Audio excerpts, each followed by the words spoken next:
大家好，我是台湾环境资讯协会孙秀如。那我在环境资讯协会主要负责的工作是在推动环境信托。那信托这个字，刚才在前一节应该是有听到我们主讲者一直在讲信托。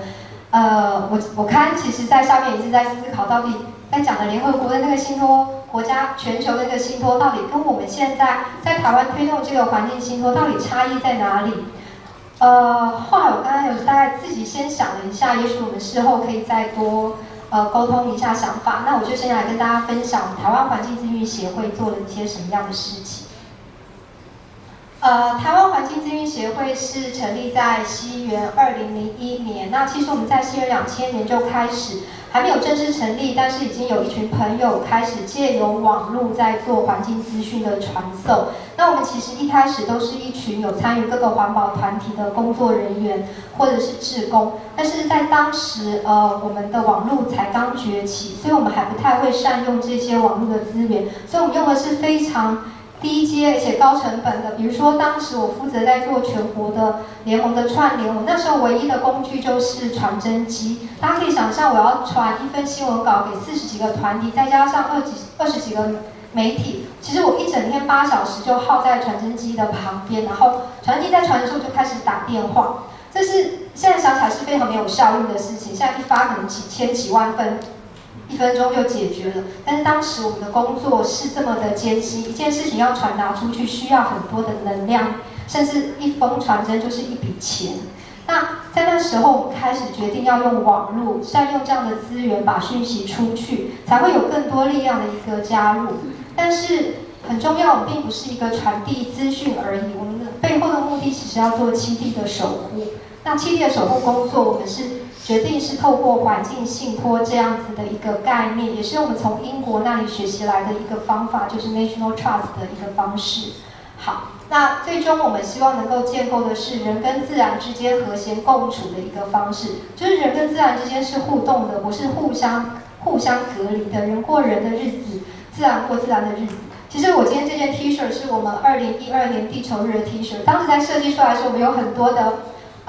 大家会看到有很多的声音，为什么我要穿一件机器人的衣服？我们不是一个环保团体吗？但是它其实在说的是，其实我们现在每个人都活得像一个机器人，但其实我们心中还是有一棵树苗，它是会成长的。有一天我们是不是可以离开这个机器人的框架，重新回到我们自然的环境里面？那这是我们现在在透过这些高科技，但是想要解决人再怎么样回到自然的一个方式。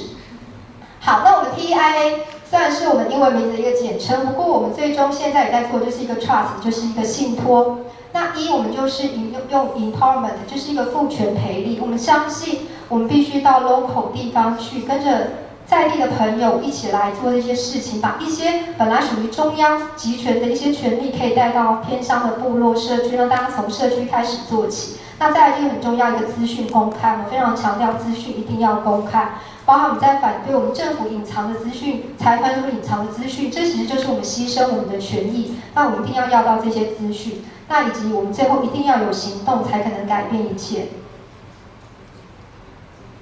环境信托是什么？环境信托其实在台湾，其实我们是有信托法一个这样子的一个法律规范。那环境信托其实倒过来说，我们就是把环境交付给一个我们所信赖的人，就是信托这个环境，或是就是信托把这个环境托付给信赖的人，或是民间组织。所以包含自然、森林、古迹、遗迹这些，其实都可以信托。所以它不只局限在环境，就是我们所谓的自然资源，它包含人文资源的部分。另外在环境信托，我们在强调它跟所谓政府的保护区，大家什么国家公园这些最大的不同，其实它强调的就是由人民自身做起。这其实有点回应今天主讲者一直在谈的，政府其实它掌握了所有的权利，但是因为他们这个巨大的机器已经有他们的利益的，我不能说共犯结构，就是一个制式的一个结构底下，你要突破是困难的。但是民间有一些我们在意的资源，比如说只是我家后山，或是我们这个社区的一个房子，它还没有到国家必须用国家资源去出资保护的状况之下，我自己想保护可不可以？我社区想保护可不可以？当然是可以。所以我们可以透过信托这样子的一个法律机制，来自主性的保护我们所在意的事情。那所以信托非常强调的是自主，我自己要有所行动。好，那它在架构里面就是有所谓的委托人、受托人跟受益人。委托人一定是就是有这个资产的拥有者，他可以委托这个他的资产给一个他相信的人，就是今天一直有提到的 trustee， 就是一个受托人的一个概念。最后是谁来受益？那以公益信托来说，它的受益者就是不特定的大众，就是我们所有人是共同享受到这个利益的。那因为公益信托它享有一些在财税上的免税或是一些优惠，所以它会有目的事业主管机关在监督。那同时按照信托里面的法律里面，它有所谓的监察人在监督这件事情有没有确实正确的做。好，那这是在台湾的信托，其实我常会讲这个是我觉得非常有趣的一点，就是台湾的信托法里面有个公益信托的专章，在第8章，它在讲的信托是以慈善、文化、学术、技艺、宗教、祭祀等公共利益为目的而其设立的受托人及目的事业主管机关许可者称为公益信托。当时我们在看这个条文的时候，你会发现环境被放在等其他公共利益，就是在当时立法的时候，他其实就没有想过环境，就是对我们在场都很重视环境，可是真正在立法人，他可能祭祀、宗教这些可能是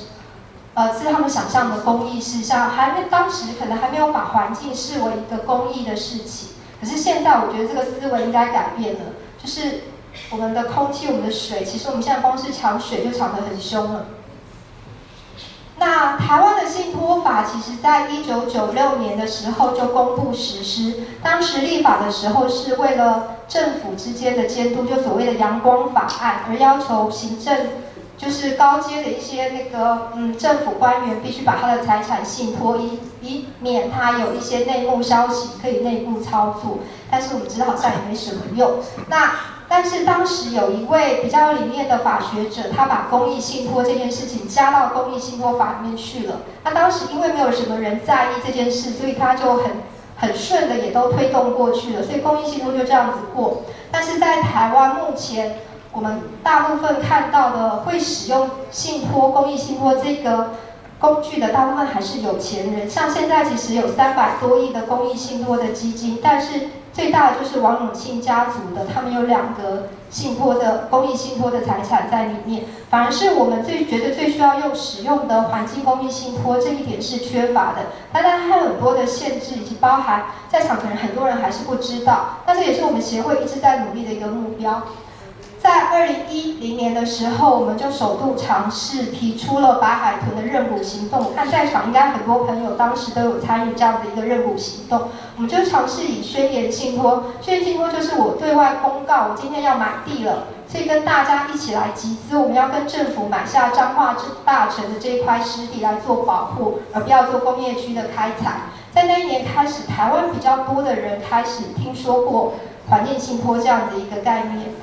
那这是我们当时提出来每人一股119元一起入股，我们来买湿地的一个概念。大家可以看到这一片彰化大人湿地是非常美丽的，可是它却要变成是这样子一个工业区的一个开发，当然我们觉得是不可思议的。台湾的工业区其实已经够多了，我们的自然资源反而是一直在丧失的。但那工业区我们真的需要吗？大家最近应该有看到新闻是讲 PM2.5， 其实目前像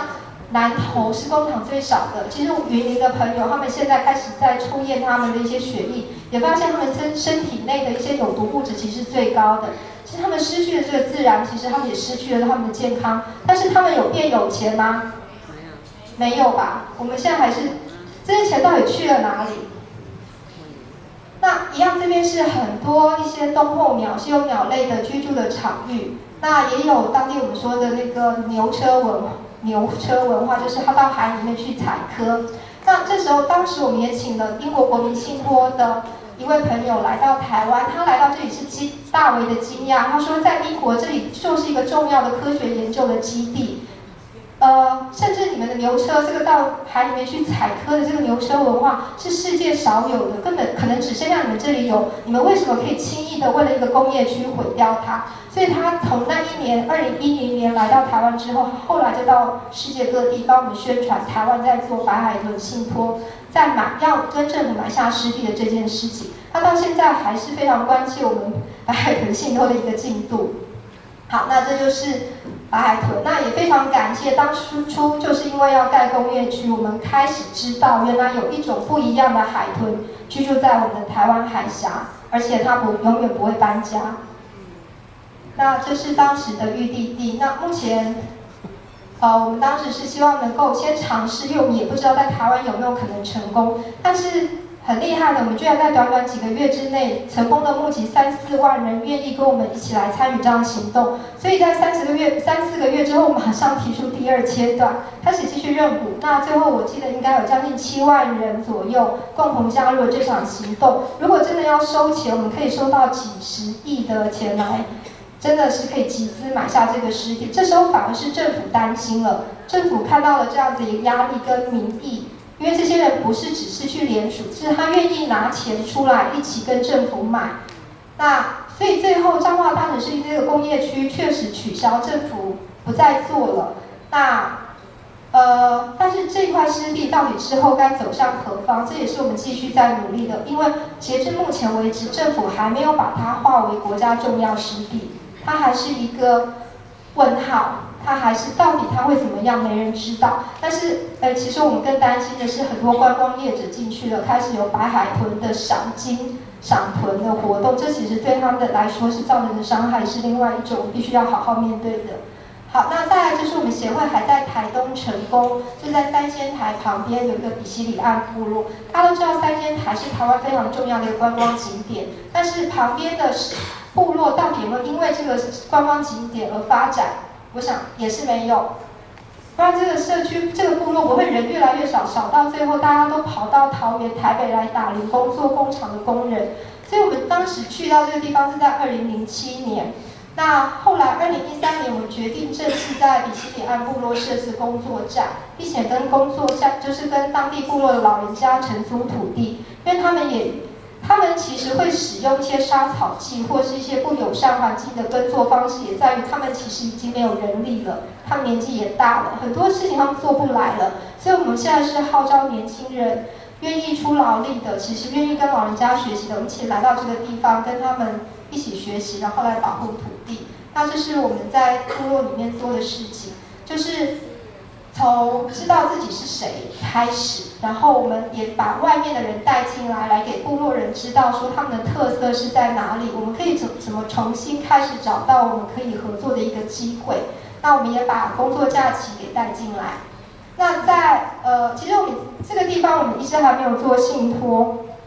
主要是我们也在学习。因为大部分是原住民的土地以及农地，就是 NGO 我们还不能就是作为一个信托的土地使用。但是我们在地开始希望未来可以朝向信托的概念去进行，所以我们在地有办学生的营队，然后有办工作假期，做环境调查跟监测，另外也跟社区的发展协会还有青年会合作。我们这几年也看到，我们在那里今年已经是第8年了，我们也成功的看到很多年轻人愿意留在部落，他们开始看到一些希望。那他们看到环境被破坏的时候，也知道跑到我们工作站来求救。就是至少我们在台北有一些资源，可以帮他们把这样的讯息，像他们开始被丢消波块。以前他们可能觉得消波块，反正政府要丢就丢，可是他们现在知道不对了，他们必须把这件事情说出来，那他们开始愿意行动。那这是我们在跟部落的孩子，我们有办儿童的体验营。那另外就是我们现在承租的一个农地，我们叫它卡普丁，其实就是当时他们在日治时代时候说的，就是学田的意思。我们现在把它翻译成就是我们的在这里作为一个学习的田野这个环境。那我们在这里办不要除草的志工行动，不要除草就不要使用除草剂，不使用农药的除草方式在我们这边真的有一群人在那边拔草。那另外我们也会做一些就是结合传统智慧，这栋茅草屋其实是我们的厕所，好豪华啊！那它完全在建造的时候是没有用任何一根钉子，就是用传统的阿美族的搭盖茅草屋的方式。可是接着，其实我们要面对的就是，我们必须去找到茅草，再来我们必须找到藤，就是我们必须要用黄藤的藤皮去缠绕，然后我们要有竹子。这光是备材就是一个智慧的传承。阿美族他们怎么跟自然之间互动？其实最难的是在于茅草要收，我们可能从前几个月甚至前1年，我们就要开始种植。所以我们现在在我们的农地里面就会种植我们所需要的材料。这其实就是传统智慧它整个是一套系统在思考的。它不会今天无中生有要一个什么东西，它是经过规划，我开始准备。所以大家知道达悟族的一艘拼板舟，它其实要经过好几年的一个准备，才可以建造一艘船。那其实我们用到黄藤的时候，我们也学习到了，如果我们去买从东南亚进口的藤，那其实很糟糕，它的藤其实一拉就断了，所以一定要用野生的。那因为我们也住在地，然后吃在地，我们希望把我们产生的经济效益是可以留在地的。那另外，这就是当地原住民的，我们像蓑衣的东西，他们其实是用竹子做出来的。那另外跟社区的朋友一起合作。那这是我们最高兴可以看到，就是年轻人开始站出来，愿意发声。那这在他们以前是不太可能出现的一个状况。那另外，我们在去年我们也正式接手了自然谷的环境信托基地。那这是台湾的第一个目前唯一的一个环境公益信托的案例。那也是唯一是事务经营型的，就是真的是在经营一块土地。那我们这个契约。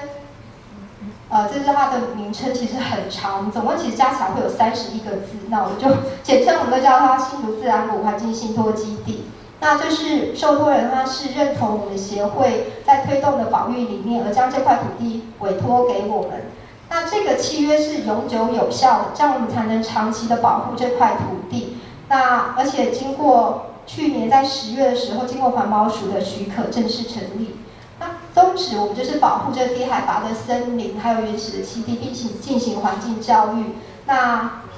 其实这是我们的3大目标，就是低海拔森林多样性的保护，还有结合社区会扩大面积。不然以我们的面积才1.2甲，其实一只鸟飞过去就过去了。所以我们一定要跟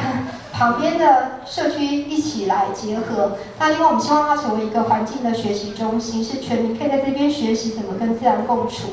那这一开始是2006年6个朋友，他们自发性其实只是想买一个山林地，然后可以在那里过与世隔绝的生活。可是，在2007年开始，他们觉得只有靠2008年他们2007年拿到土地，然后2008年遇到金融危机的时候，开始有一些人退出，他们开始发现，这一块地要能够永久维持，其实是困难的，所以他们开始思考。用环境信托这件事情交付出去的可能性，那刚好在2010年我们开始推动白海豚信托，我们发现这是一个可行的一个方式，所以当时也感谢荒野保护协会，他们愿意开始尝试把这件信托正式成立之后，那我们在3年之后由我们协会接手。那这件事情其实自然谷它的名称本来就是一个希望能够从自然中我们学习自我肯定，然后跟自然共存的一个生活方式。那它就是位于琼林乡，其实刚好在头前溪跟凤山溪交界这个地方，离竹东很近。那它的高度其实只有300公尺，这就是我们现在在讲的里山倡议。其实现在最需要保护的反而是我们这些低海拔的森林，因为它跟人的距离太接近了，我们丧失了跟这些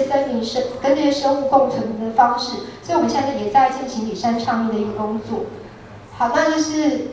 当地的变化，其实它早期是柑橘园，然后所以被破坏严重。大家看上面这些披满的全都是小花曼泽兰，然后当地的地主开始他们慢慢的一些植树，然后移除小花曼泽兰，一直到现在这个环境开始搭进去，不太看得出来它原来的模样了，会觉得它就是一个森林的环境。那目前我们也在做资源的调查，它里最特殊的是蜘蛛有130种以上。那也在那边做了志工培训，然后还有一些守护行动。我们跟我们在当地采种、采树苗，然后做竹林的书法，然后也最后我们真的有跟社区合作到，而且现在社区到就是愿意把一些农地交付我们，开始做友善农地的耕作方式。然后其实我们现在地其实越拿越多了。我们现在除了这个菜园之外，又多了柑橘园，所以我们现在要成立一个新的里山青通的工作站。我们有另外一批人要到山脚下的社区里面开始做农业的耕作，跟社区一起行动。那当地其实很多真的就是台湾现况，开始卖土地干农舍。那老人家也只能去面对这个，但是他知道不行，但是需要有人进去，让他们知道另外一条路在哪里。就是我会希望很多 NGO， 如果大家真的觉得要改变环境的话，真的要走到在地去，他们才能看到希望。我们在这边喊半天，其实他们接收不到这样的讯息的。我们也做溪流的整理，另外我们也跟当地的国小合作，在培养当地的小记者，他们可以去探查他们的环境，然后生态导览，还有我们的木屋也是用永续能源的使用。好，那在这边也有在做攀树，然后用攀树来结合那个资源的调查，跟大家去理解树冠层的重要。一棵树不是大家只有看到那一棵树，很多生命依附在上面的。那我今天的报告就到这边结束，谢谢大家，也欢迎大家有机会可以到我们自然谷或是到我们台东比西利安来走一走，谢谢。